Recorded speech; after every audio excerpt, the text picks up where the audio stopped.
Welcome to the Acquivore Podcast. I'm Don Mansfield. I'm here with Jennifer Townsend and Nick Sanders. And today we're going to talk a whole mishmash of topics, starting with the statutory underpinnings of clauses. I talk a little bit about the Christian Doctrine, a little bit about rulemaking. But before we start, let's get a word from our sponsors. Our first sponsor is Don Acquisition. Let me share my screen. And for the record, Don Acquisition is Don. That's me. That's right. Got that name when I was in Con 101. So there was a sign that we actually took it in at the Navy base in, was it Anacostia? And on one of the bulletin boards, it said Don Acquisition. And we would just pass that sign every day. And somebody just started calling me that. So. Nice. So Don Acquisition, training company. I currently offer 3 courses, the DFARS course, the SAP course, and the FAR DFARS subcontract flowdown course, which I teach with Nick. I also do some consulting, and then I've also gone into expert witness, which is only a little bit of my work, but mostly what I like is the training piece. And I also do webinars. Haven't put that on my website yet, but I'm gonna put that on there soon. So that's me, donacquisition.com. Jennifer, you want to tell us about contracting courses? Sure. Right now, I'm not teaching any courses, which that's not really true, but I'm in the middle of revising my courses as a result of the recent change to the commercial contracting definition to include commercial services, which I actually wanted to talk a little bit about that tonight. But once I get my courses updated and redone, they'll be on there. And my 2 main courses are on clauses, the clauses and provisions, and the second one is on commercial contracting. All right. Thanks, Jennifer. Nick. Hey, Nick Sanders here.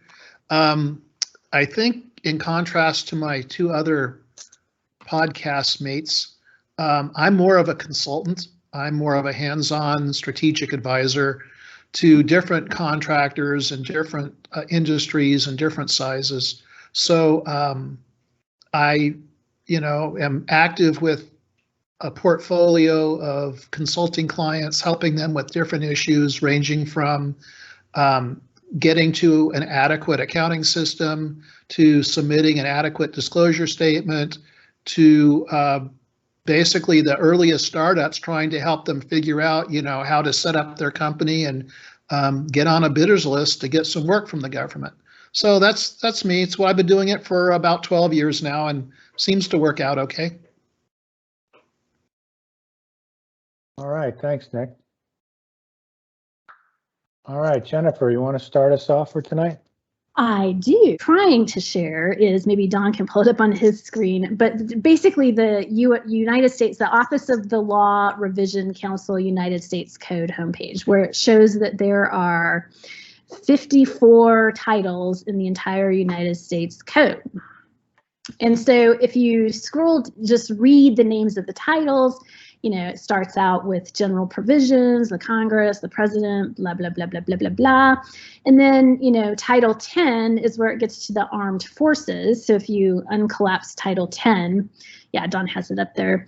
So if you uncollapse Title 10, you can see there's like general military law, Army, Navy, blah, blah, blah. If you uncollapse Subtitle A, general military law, you'll see that there's a whole section in there on service, supply, and procurement. And if you uncollapse that, you'll see some of the statutes that that are in the, underlying the FAR and or DFARS. And there's quite a bit there in Title 10. But if you then keep scrolling down the rest of the titles in the United States Code, you'll see that there's, food and drugs, money and finance in Title 31. And then all the way down in Title 40 is public buildings, property, and works. And if you uncollapse that, you'll see that there's several subtitles under there, or whatever they're called. Yeah, subtitles. And then if you uncollapse the, like, say, subtitle 2, public buildings and works, you'll see stuff that should also look familiar to those of you who work in procurement, where it talks about public buildings, grounds, and parks in the districts of Columbia, or general. And I think somewhere in Title 40 is where you see like the Brooks Act and, you know, stuff about selecting architect and engineer. And then in Title 41, you see public contracts. And if you uncollapse that and start just scrolling through it randomly, you'll see a large amount of stuff that is, you know, tied to or overarching what's in our current federal acquisition regulations. And I'm not sure, maybe this is something you guys can answer for me, but it's just not entirely clear to me that that the current DAU curricula or contracting curricula clearly outlines the relationship between whether something is in statute or whether it's in the regulation. So do you guys want to comment on that? Like, at what point did you feel like you had a firm grasp on the, you know, whether the difference between statute and regulation and how much it matters? Well, go ahead, Don. so you're saying statute versus something that is just in regulation? Well, both. I think, but what I'm saying is, I think I worked in procurement for. It was probably until I was at DAU that I started to be like, hey, wait a second, some of this is in the statute and some of this is just in the regulation. I don't know that anyone ever like said, hey, you know. Does that make sense? The only time I ever saw anybody do that was when you taught Con 100. Yeah, I started to try and add it in because I started to realize at that point, hey, wait a second, some of this is rooted in statute and some of this is not. Yeah. And I taught that the reason that it mattered is because you can waive a policy, or, you know, like, and I've since then I've, you know, tried to educate myself more. Like, you know, you can, in theory, a statute can be waived, but only if the statute itself actually has a waiver authority listed in it. Right. Hopefully I said that right. Yeah. Whereas a policy, you know, is a policy. Now, I'm not saying that you could just disregard a policy because it's a policy, not a statute, but it's a lot easier to get an exception to a policy than it is to get an exception to a statute, correct? Yeah, like a deviation. Right. Yeah. Well, like, you can stop showing this because I just wanted to kind of use this to kick off the discussion, but I feel like the main, I think there's a couple of, you know, underlying issues here that I just don't think are very well covered anywhere in the normal procurement curriculum. And I'm starting to see this more and more, like on some of the, like on WIFCON and on the NCMA Collaborate, you know, I get like 1102s who are trying to be attorneys, and I'm guilty of that. I always feel so much smarter when I'm quoting a statute or, you know, case law or whatever. But I feel like sometimes, you know, I don't know that there's any clear, like, understanding of the rules of the road, even amongst attorneys for that matter. I've had different attorneys have different takes on this or whatever. So I'll put out what I think the situation is, and then you guys can agree or disagree. But I feel like the state of law in the United States is kind of weird anyway. So Congress passes like a whole bunch of laws. And at some point I had decided to myself, well, I should probably read at least all of Title 40 and all of Title 41 and see exactly how much of what's in Title 40 and 41 is actually in the FAR and how much is not in the FAR.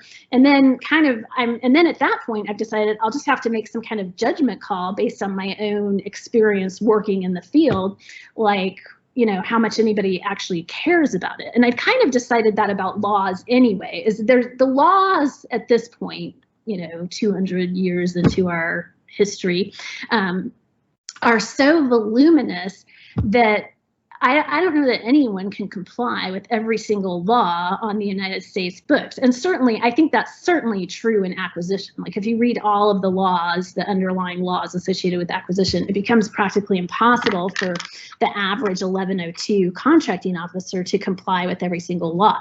So then it becomes like kind of a crapshoot as far as like, how much does anybody actually care about this? And I think this is true of law in general. So like Congress passes a law, but you can tell if they care about it by whether or not they pass some sort of like reporting mechanism associated with that law. Like you have to report that you did something, or they put somebody in charge of like enforcing that you follow the law.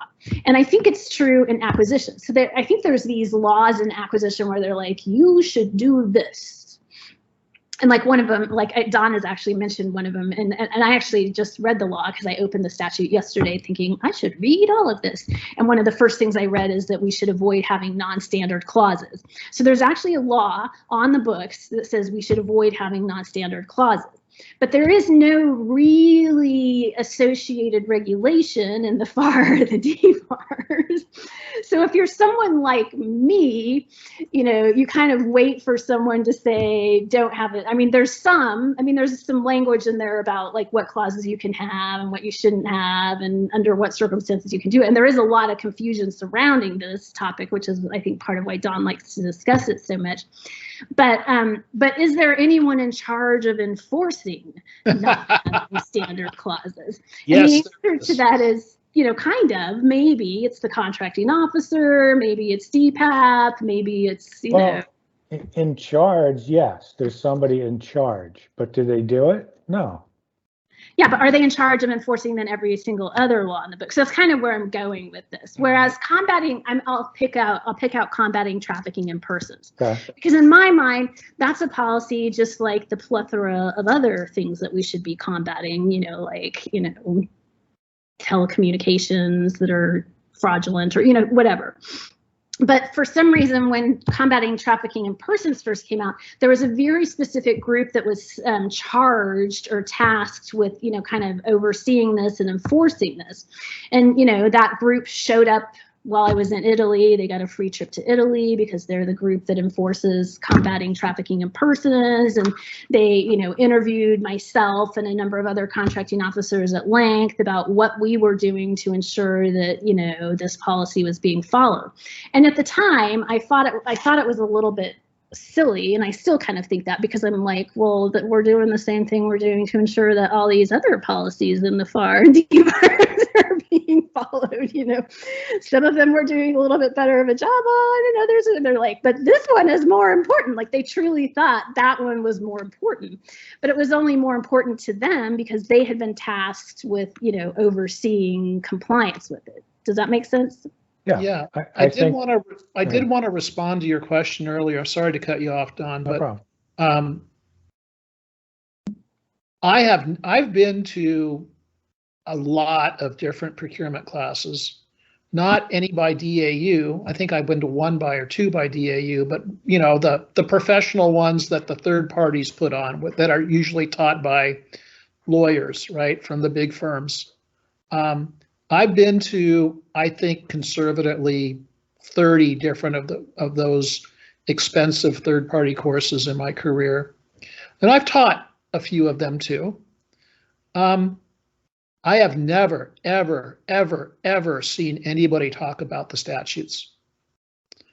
Most often, you get the FAR, right, and you get the Defense Contract Audit Manual, the DCAM.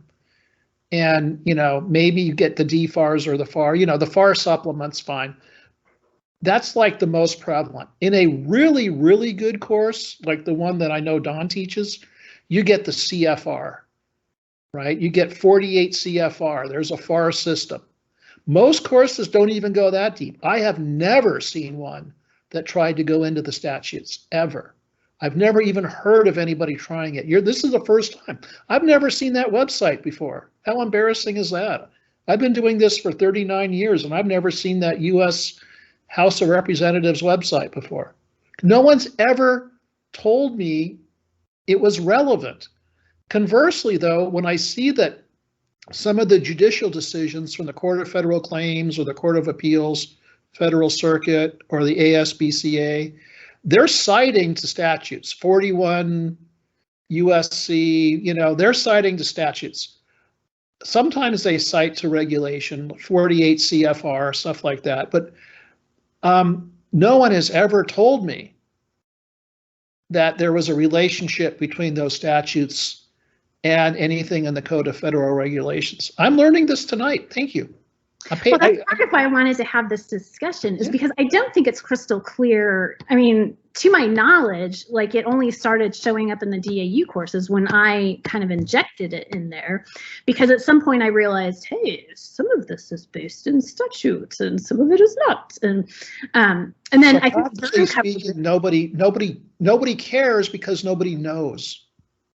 Well, and what was even more interesting, and this was one of the things I wanted to share tonight, is at the time that I was working at DAU, there was some money, you know, federal money associated with injecting some of the DAU types of training into one of the Cal State University, you know, to basically, so you could get a master's degree at this Cal State University, and getting that master's degree would also count as some DAU training. So I was involved in this. So I got a master's degree. I took courses, you know, to get a master's in public administration from this Cal State University. And I was involved in some of this, you know, let's inject some acquisition training in there. And one of the most fascinating experiences of my life, because it was very high quality education. It was more high quality than I thought it would be, because I remember thinking, you know, public administration, how hard can that be? But it was hard, and I learned quite a bit.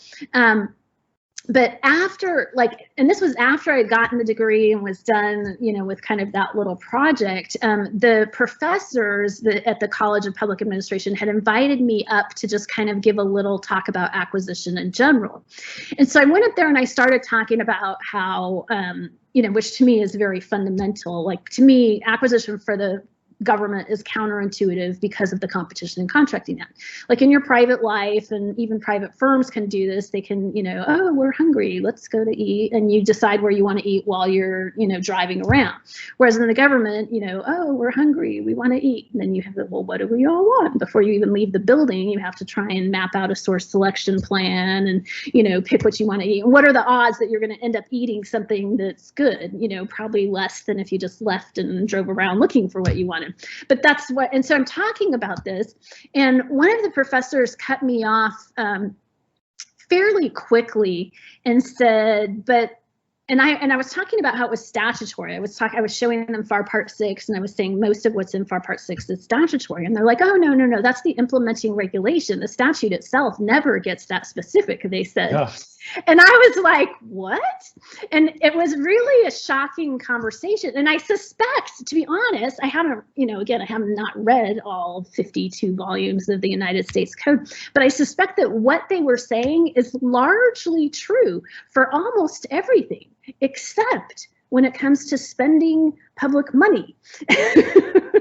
And so I believe the procurement statutes, and I told them, I said, no, I said, much of what is in FAR Part 6 is almost verbatim from what the statute actually says. So what do we do with this, Don? Where do we go from? I will tell you, nobody cares. I mean, you might care, and the judges certainly care based on the decisions, but nobody cares. The people who work with this, they don't ever go to statute. So like a contract specialist working at their desk, or a contracting officer? Well, I can only speak for the contractors, not the government. But the buyers, the contracts people, the subcontract people, I'm getting dizzy watching this background. Anyway, they never ever go to statute. You're lucky if you get them to go to the regs. I'm lucky if I get them to read the darn contract.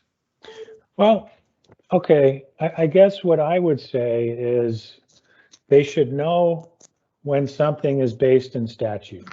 If I'm training a contract specialist, I would say you should at least know that this policy or procedure, whatever you're dealing with right now, you should know if it's based in statute. Because if it's unclear, you can go to the statute and get some clarification. Okay. But if it's clear, I don't see a need to go to the statute and clarify. Well, why isn't there, when I go to acquisition.gov, why isn't there a hyperlink between the regulations and the statutes? There is. That wouldn't be that hard. They're kind There of. is. But this is and this is part of why I wanted to discuss this, because I think there's two places that I wanted to go with this. One is I somehow, and it was through the reading of 2, maybe even 3 separate books, I came away with the conclusion that the Christian doctrine, so like the courts would read a clause as being in a contract when it's not in the contract, if that clause was rooted in statute, which that made perfect sense to me. Because if there's a law that says the United States of America always does X, and then we have a clause associated to implement that statute, and we don't put the clause in, then we're breaking the law by not putting the clause in. So it makes perfect sense that the courts would read that clause to be in the contract. So I don't know if that's an accurate perception or not, but it made perfect sense to me. And I thought, and then when I started thinking about, because one of the things that I've tried to do as a hobby in my spare time, between other things, is make a list of all of the Christian doctrine clauses. So where's the clauses that the courts have found it to be in a contract when it wasn't in there. And so, the ones I know off the top of my head is like the property. Well, that's because it is statutorily based. Like federal property is very heavily regulated, or, even in the statute, that's the Title 40 is all about, how, when you can dispose of it and blah, blah, blah, blah, all of that kind of stuff. And one of the other clauses is the termination, and that's in there, and disputes. And so the ones that have been read into the contract do, at least to my knowledge, have a basis in statute. So let's talk about that before I launch into my next thing. So I did some research on this, thinking that we were going to talk about it. And what I found is the current case law, which was in a Federal Circuit decision from 1993, is that the clause has to be mandatory. Doesn't matter if it's mandated by statute or regulation, just has to be mandatory. And it either has to implement a deeply ingrained strand of public procurement policy, or be written for the benefit of the party that's not for the party that's not trying to get it incorporated. Okay, so the party that's seeking its incorporation, it can't be for their benefit. Wow. And I've read that language. I've read that same language, and I've seen other experts refer to that language. But I don't want to misquote this, so I don't want to start throwing names out there. But it was a book written by lawyers for lawyers, that basically then proceeded to make the assertion that even though the court had said it that way, at the end of the day, the deeply rooted in public policy means in statute, if that makes sense. So that's kind of why I was like running with that interpretation. But the reality from my point of view as the contractor side is nobody knows. Nobody knows the Christian doctrine. Nobody knows how any given judge, any given court is ever going to interpret it. I recall, I think we were talking about this earlier, that there was a case where the Christian doctrine was used to read out a clause, which, wait a second, I thought the Christian doctrine was all about adding clauses that were deeply important strands of public policy or what have you. But no, it's been used to read them out. So from my point of view, nobody knows. It's like a black hole of nothingness. It's however the attorneys can argue in front of a judge. Whoever makes the best argument is going to get the Christian doctrine to be what they want it to be for that particular set of facts and circumstances. It's the opposite of a bright line. So because of that, we tend not to think about it. It just, if we get to a dispute, hopefully we'll hire good lawyers, probably really, really expensive lawyers, and they'll make those arguments for us. But we never think about it because it's impossible to make a rule about it. Does that make sense?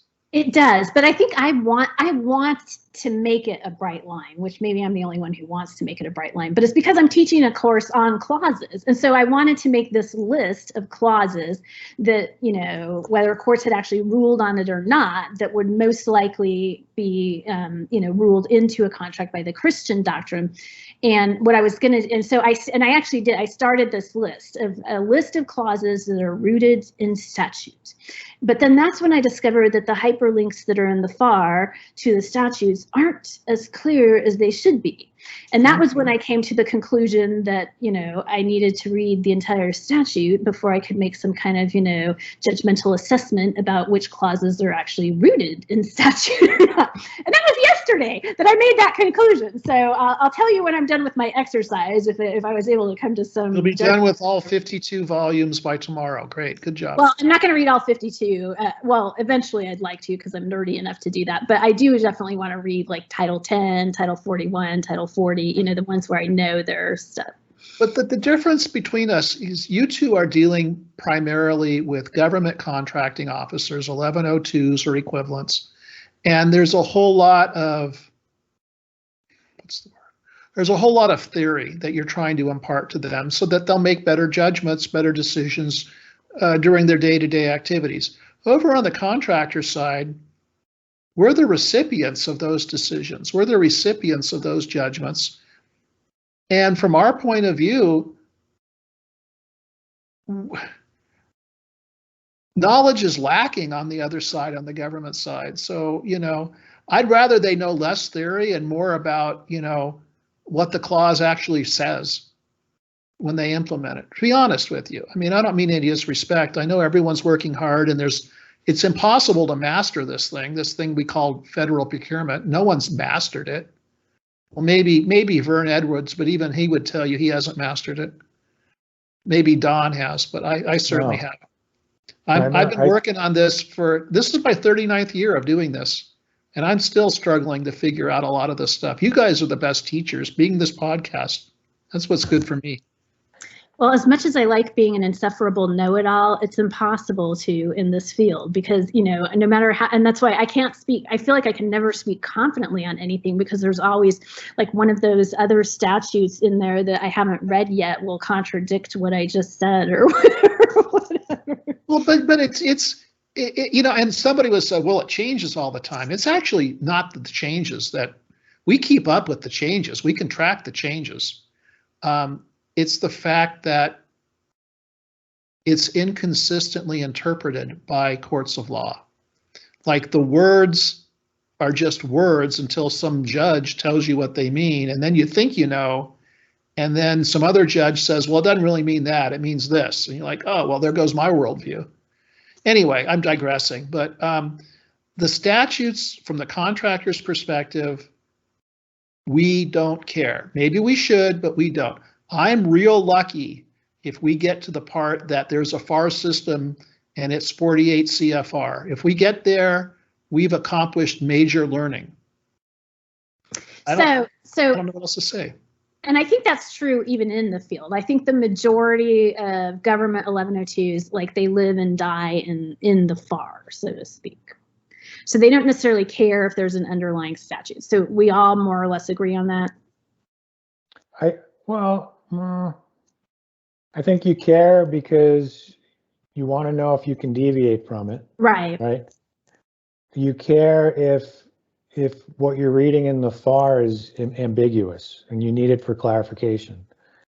But Don, when we talk about deviations, does the statute control the deviation or does the policy of the local branch office control the deviation?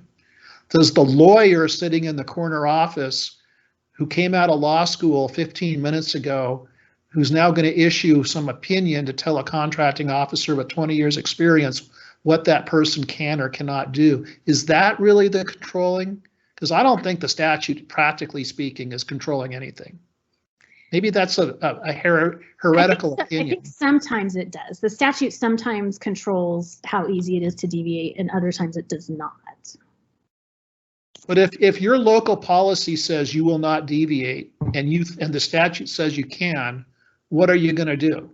You're not going to follow the statute. You're Well, going to follow okay. your local policy. Yeah, well, your local policy's taken away that authority.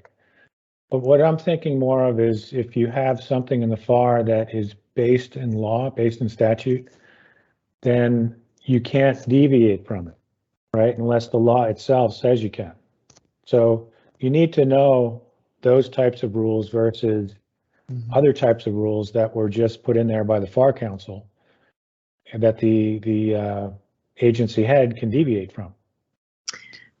But I'm going to have to qualify what Don just said because, and I would say this when I was teaching too, you can deviate from it, but if you do, you're breaking the law because people do deviate. Yeah. I mean, they do stuff all the time that they should not do, but they, You mean and without that authority? really is my fundamental point, Jennifer. Oh yeah, people Contract- are constantly breaking SECA, for instance. They'll write a JNA that's like, not really correct, or they won't get the competition advocate to sign off on it. But the question, but they're breaking the law, but they're just hoping they don't get caught or they don't know better, one or the other. That really is my fundamental point, Jennifer, which is contracting officers are going to do what they're going to do. And it does nothing for the contractor to say, hey, wait a second, you just violated SECA. Hey, wait a second, Tina says you're prohibited from asking me for certified cost or pricing data in these circumstances, because the contracting officer is going to laugh basically and say, I don't care what the statute says, you're going to give it to me if you want the work, right? Or I don't care what SECA says, I'm giving you this task order even though it's completely out of scope of the IDIQ. Or more commonly, we don't have budget to buy this thing, so contractor, you buy this thing and ship it over here and charge us to the contract, which happens like all the time. And I'm always horrified when I hear those stories because and maybe I'm an exception, but I think Don is the same. Like I would never be like, I don't care what SECA says. I would be like, oh, this is in fact, maybe my colleague, I was the one in the office being like, that's a SECA violation. Stop, you can't do that. And, probably my colleagues were like, I don't care. But, so yeah, I do believe and I think the majority of contracting officers, they want to follow the law. So they do care if it's a SECA violation or whatever. So they want to follow the law because they don't want to get caught breaking the law in one of those program reviews or IG audits or GAO, whatever's they do, right? There's oversight and they know it's there and they know that there's a possibility, non-zero probability that they're going to get nailed making a mistake. And they don't want that for their career. It's not about doing the right thing. It's about, I want to have a successful career. Sorry, again, if I'm being cynical. I think that's too broad a generalization. I think there is something to be said about wanting to just pass like the internal audit, just get it through policy or whatever like that. But there's also people who want to make sure that what they're doing is fair and in accordance with the law. You're right. You're right. I was overgeneralizing, but I'm just telling you from the contractor's perspective. That's all. Yeah, I think the bigger rub is like and I don't know, maybe we're one of the few fields that do this, but in my opinion, in the federal government, there's like the 1102 is put in place to kind of stop the customer from breaking SECA or, doing, basically, so our job as a contracting officer in 1102 is to be like, well, no, you can't spend that money unless you follow these 15 laws or, whatever else. And in theory, we also try and add value by, negotiating good deals for the government, et cetera, et cetera. But my feeling is a lot of the times it's the customer who wants to violate these laws because, they don't care as much, they're not the ones who get written up in the internal audit. They're trying to execute the mission, right? Yes. We're talking about expedience versus compliance, which is the fundamental tension that I deal with every day. They have a mission to execute. And they're under time pressure, and very often lives are at stake, and we have to respect that. But then we have to find a way to get the mission accomplished within the requirements of statutes, right? I mean, we all agree with that. I kind of, since I've been consulting in a program office, and my client is a program manager, it's really changed how I look at things. Like, I don't want them to worry about the FAR. I want them to worry about managing risk, and I want them to be able to just tell me in their own words what they need. That's it. That's all I need. Then I can translate that to the contracting office. But I think that's unique to program offices, Don. And I think this is where some of the rub between, big A and little a occurs, is like program offices. And I think most program offices, they don't want to run around violating CICA either, so to speak, or whatever. And they want contracting officers that just, that help them meet the mission, as best as possible. But when you're dealing with, the average Corps at, this ship or whatever, I think they're a little more or less sophisticated. I don't know what word to use, but. You guys, we could talk about this all night. But there's a reason the DoD couldn't get clean financial statement audits for so many years, right? Do they yet? I still don't think they do. You know what? I was giving them the benefit of the doubt. I think maybe they're getting closer. They have recently. And it's the area that you said was super highly regulated government property, right? So I can tell you from a contractor perspective, there's not enough property people helping program offices get the job done from the government side. There's just not. And so as a result, it's not a pretty picture. And we're doing our best over here on the contractor side, but we can only do so much.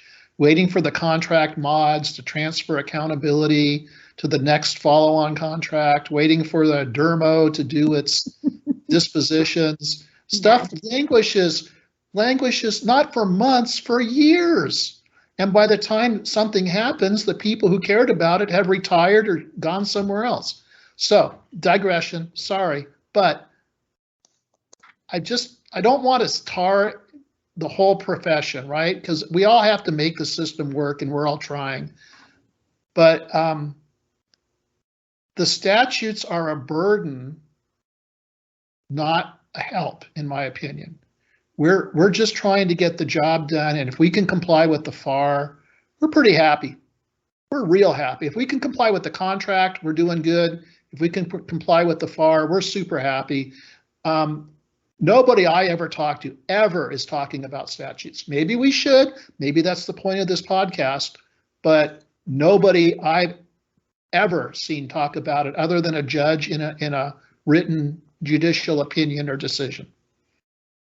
So the other place I wanted to go with this, so I think we've come to, and this was part of I was just curious what your views were on the underlying statute, which it's not a whole lot different from mine. But the other piece of that is, okay, so we agree now that we're primarily concerned with what's in the FAR or the DFARs.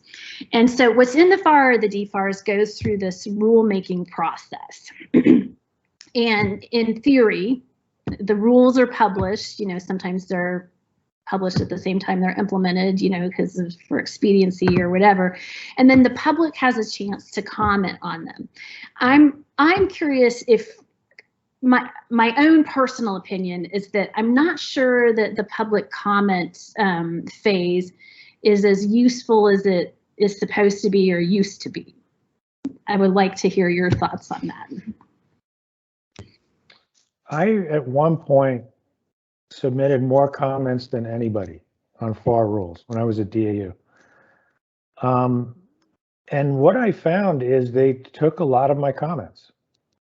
Well, and I think this is why I think the process, because I'm so glad that you did that, Don, but I don't think that many people in the government, especially on the government side, and I'm not even sure about the industry side, is like, was very busy working, and I didn't even have time to read. Like I was busy, like I was working more hours than I got paid for, which I shouldn't have, that was illegal because, you can't work free overtime, but you do. I mean, it happens. But I was working so many hours, I didn't have time to like read. I mean, and that was just to get the stuff done that I was supposed to be getting done, much less reading all the proposed rules. And many times, especially OCONUS, I found this much more true OCONUS, because a lot of times rules have an implication OCONUS that nobody really knows about until and then the rule gets passed and you're like, oh my God, how are we going to implement this? And I found that, so I was constantly in this putting out fires mode because I didn't have time to read it and neither did anyone else. And so but you were even the exception to the rule at DAU in my mind, right? Oh yeah. So how does industry employ people to like read these rules and comment on them? There are industry associations, National Defense Industrial Association, Aerospace Industries Association, Professional Services Council, and people join these associations. They pay their dues, and some of that money goes to policy analysts, and a lot of times that through the industry coordinating councils, you will come together and because I've participated, will send a letter of comment in. And I think the latest one I participated in or heard of was the new DFARS IRAD rule, which was based on a public law requirement, section something of some NDAA that requires the CEO to sign off on IRAD projects being a benefit to the DoD or something like that. So there was a multi-page comment letter, like basically summing up, are you kidding? Now, having said that, it's not clear to me that those comments matter. If the NDAA requires what it requires, what does it matter? Why do you even need public input unless the rule is deviating from the statutory requirement, as frequently happens? Then you need to comment, hey, wait a second, that's not what the statute says. But other than that, what input do you have? They're going to do what the statute requires them to do. What are you going to do about that? Yeah, that's a good point. A lot of the responses to the comments are, hey, we're just implementing the statute. Well, and that appears to be what the regulations are just kind of relegated to these days. It's like Congress needs a rulemaking, a public comment period. Well, seriously, Congress needs ... Let's have 6 hours on that. That's supposed to be in the making of that law. That is supposed to be open to the public. Like you have access to your representatives to provide input. Lobbyists. Y'all, hey, local representatives. Let's talk about the role of the OFPP here, guys. Remember when that was an important agency that actually did something and had a role to play in the federal procurement process? For like a minute. I remember those days. For like a minute in the 90s. Yeah, well, yeah. And so here we are. I can tell you don't know who the current OFPP administrator is, because someone's been nominated, but that was last August, and I don't even know if they've had a confirmation hearing since August. So this is the body. For me, I care about the CAS board, right? This is supposed to also be the head of the CAS board. We got no action on the CAS board because I got no chairman of the CAS board, because I got no OFPP administrator. But even bigger than that, who is the gatekeeper for this stuff? It ought to be OFPP. Tell me it's not. You mean the FAR? For the whole public comment process, getting regulations through the gates that have to go through, vetting them to make sure the regulations are what Congress intended, right? Well, Congress is spending, correct me if I'm wrong, but wasn't it in, I should do some research or whatever on this, but we're starting sometime after the year 2000. So 2003, 4, 5, like every year the NDAA became more and more like stuffed with procurement law. And so so the law is now doing stuff that used to be done in the regulation. And so more or less every year, Congress is like, it's like they're being the FAR committee is now congressional staffers. Yes. And Don knows I wrote an article that I couldn't get published comparing the Obama acquisition reform efforts to the prior administration. And that was too controversial for publication. Remember that, Don? You read it. You read an early version. Yeah, I thought it was great. You should. But the point is that looking at the 2022 NDAA, yes, it's all about cyber and CMMC 2.1 or 9.6 or whatever we're doing now. But I could not see any fundamental acquisition reform in the 2022 NDAA. It's probably the first time I could ever say that in the last 10 or 20 years. Did you see something I missed? Because I did not.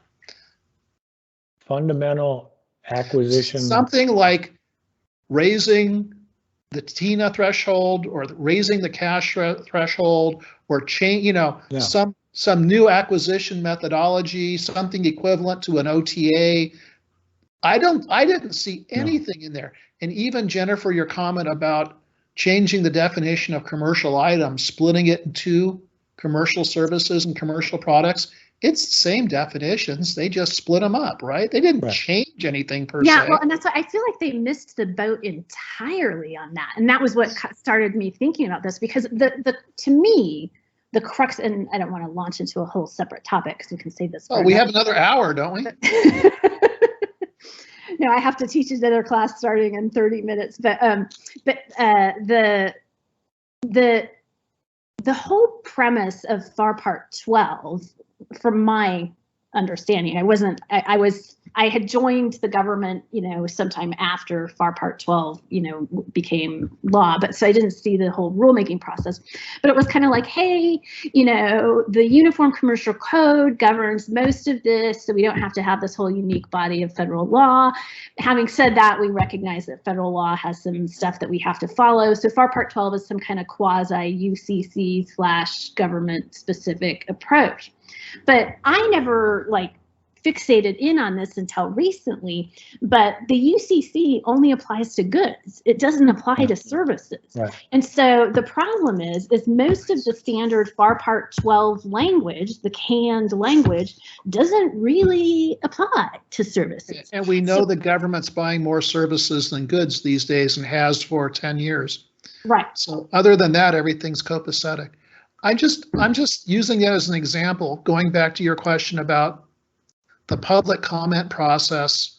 I've written personally on my own with my own signature, maybe a dozen comments in my career.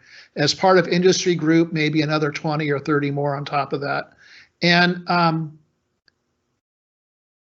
we write them when we have something to say. We don't just write them like, oh, good job, let's go. We're like, no, this isn't right, you can do better. It's disheartening how little of that input is actually accepted. It's disheartening. Going back to 2011, 2012 on the business system DFAR clause, we had a lot to say about that. I personally had a lot to say. Most of which, I get to be right about, but not that it matters. It's disheartening. It seems like the fix is in, honestly. There's a political pressure to get stuff done, and it doesn't really matter what the public says. It's going to get done. That's my perception, my personal perception. I think my perception is, and we're probably coming up close on to an hour on this discussion, is, and to me this is the takeaway from talking to both of you, is that the public comment process really has turned into they're just implementing the law, so it doesn't matter what you really say. And so to really, if acquisition reform were to occur today, it would be to put the regulation back in the hands of the regulators instead of congressional staffers, or move forward the public comment section, basically make the congressional staffers, publish for comment their proposed, NDAA language. They can't get their NDAA done by December 31st anymore. Come on now. But anyway, your point's valid. Yeah, well, maybe the solution is to write an editorial on for govexec.com or in the Washington Post or whatever, and get the congressional staffers to realize, hey, because I don't know how old those staffers are. So, I went to a DPAP senior leader meeting once where there were congressional staffers there that work on the NDAA, and they were asking for input from the senior leaders there, like what kind of stuff could we put into the bill that would be useful? And I made some suggestions that of course nobody wanted to hear, but I just felt that was very interesting. And I remember thinking, boy, I sure wish I had the emails of all of these staffers, because I would love to just email them and be like, hey, let's relook at the commercial item definition. And this was before the rule had even come out. But so then when the rule comes out, and I'm like, and I didn't even see it when they first published it for comment, but it wouldn't have mattered if I would have responded anyways, because the response is, I saw some comments on it and they were like, but it's the statute has the definition in it. So they changed the definition in the statute. Yeah, that doesn't bother me as much as when they're implementing an executive order, because the public has no say on the policy in the executive order. At least in a statute, ostensibly the public has a say because you have a representative that's working on it. But when it's an executive order, there's no public oversight of that. So if you make a comment in response to that, they'll just say, we're implementing the executive order. Well, and you're right, Don. We didn't talk about class deviations being a signal that the FAR Council isn't doing its job. And we didn't talk about interim rules being a signal that there's a political pressure to get something done with a sense of urgency that that is pressuring it to violate the normal public comment process. I mean, there's signals that people who are perceptive pick up on, right? And I watch those signals. When I see an interim rule, I know the fix is in somewhere.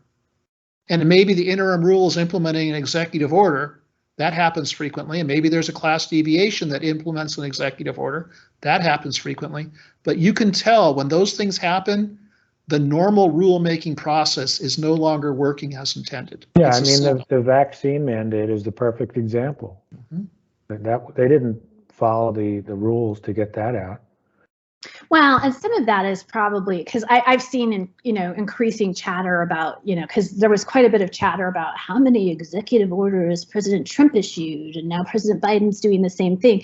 And so, there's like in our increasingly polarized times, where, both sides seem to be like this constantly, presidents of both parties appear to be, just using executive orders more freely than they did in the past. But yes. But a lot of what's in the FAR and DFARs are still rooted in executive orders issued from, who knows when, 70s, 80s. So 1491, I believe. Anyway, I think we all generally agree on this, but the people watching this podcast, what are they going to think? Are they going to think that they can do anything about this? No, I think they're going to think the same thing we think, which is maybe we all need to write our congressman and be like, why don't you return the regulation to the regulators? I've thought about that. I tried to write congressman. You know what I found out? You can only write your own congressman. The email system of Congress is not set up for you to write like a committee chair of a committee you're interested in or a subcommittee. No, you only write your own congressperson. So maybe we need to get NDIA to take a full page ad out in the Washington Post saying, "Attention, Congress." Now that would be lobbying. That's a whole different podcast topic. Lobbying to tell Congress that they need to not regulate by statute? Well, we would all agree with that, but remember the Section 809 panel from 3 or 4 or 5 years ago? How'd that work out for us? They're responsible for the suggestion to come up with that new definition for commercial product and service. Yeah, no, so I read that, but they missed the boat on that too. I mean, that's what's even crazier. So Yeah. Anyway, I said what I had to say. I think except us, of course. I think I probably turned off any government people. I'm sorry, government people. I didn't mean to upset you. I respect you. You have a hard job to do with a broken system. Thank you for doing it. Yes, Don't hate government people. Nick is one of the good ones. Okay. Nick is Maybe one of the not. good ones. Maybe not based on what I said tonight. I probably pissed everybody off. No, I think even people in the government recognize that they don't know the stuff as well as they could or should. And some of that is because there's too much stuff. When the NDIA is, not NDIA, but the NDAAs are just voluminous. Yeah. Well, And this year's those rules- 2022 NDAA is even unique unto itself, being some weird bastard stepchild of a bill, right? Reading Bob Antonio's commentary on it, it's all, don't look at this Senate report because it's, you can't look at the Senate report. You have to look at the Joint Committee Agreement Resolution, whatever, right? It's like, wow, right? Wow, this is where our country's at for legislation. This is what it takes to get something out. Because nobody wants to be responsible for not funding the military. That's career suicide for politicians, right? Anyway, I got nothing more to say except I do respect government people. Don't hate on me. So my takeaway is we don't necessarily care whether it is in statute or not, other than how easy it is to deviate or get a waiver. And we agree that the rulemaking process probably is not working the way it's intended, but largely because Congress is regulating by statute. Yeah, I never thought of that, but I do see that. They're definitely regulating more than they used to.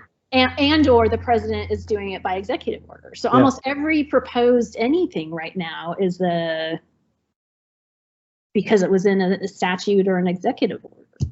And is it because the DOD, to name one agency, and the DOE and the OFPP, to name another important function, they don't have any advocates on the Hill? Let me throw that out there. Maybe the DOD's not advocating for itself properly, telling the staff people, hey, back off, we got this. I would agree with that. I think that's true. So Jennifer, I just read this Monday. There was a quote from Justice Scalia in a decision, and he is quoting an ABA publication that says, as one handbook in the area has explained, their procedural and substantive requirements dictate to an oftentimes astonishing specificity how the entire contracting process will be conducted. And he's talking about the statutes, which is what you were talking about before, about how specific Congress is when they talk about these things. And the reason I read that is because that book that they're referring to, that Scalia is referring to, was written by Jim Nagel. Oh. So yeah, Jim is one of the fellow instructors in the FAR boot camp. Yeah, I may actually even have that book because that sentence sounds very familiar. Yeah, he didn't know. He didn't know that. Somebody had to look it up and tell him, hey, your book was quoted by Scalia. And I've thought this for quite some time. Congress, when it comes to spending money, Congress is all over it. And so that's why they spend so much time. I think they spend the majority of their time. If someone were to track where does Congress spend its time, I would say 90% of it plus is on budget types of stuff, money types of stuff. And the rest of it is on getting rid of the filibuster or voting rights or something. I don't know. Yeah. I've said enough. No more on that topic.